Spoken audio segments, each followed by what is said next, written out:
আপোনাৰ মনটো ভাল লগাবৰ বাবে আহক ভবানীপুৰৰ গলিয়াৰ এই পথাৰখনত।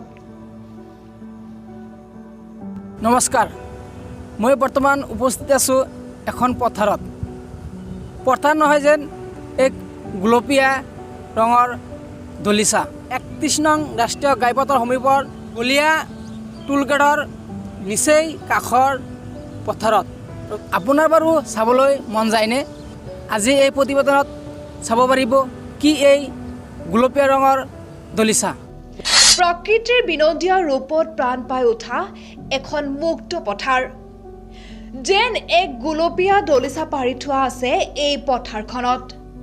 প্ৰকৃতিৰ ৰূপে ৰসে প্ৰাণ পাই উঠা এই পথাৰ কি আপোন পাহৰা এক নান্দনিক দৃশ্য।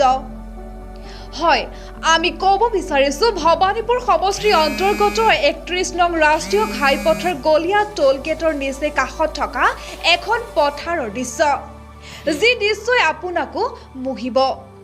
চাৰিওফালে এখন গুলপীয়া দলিচা।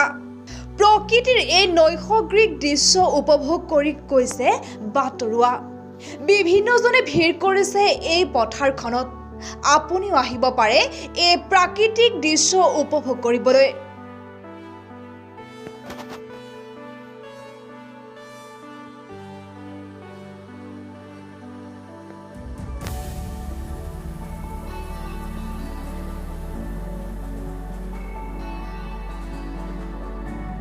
News desk, express.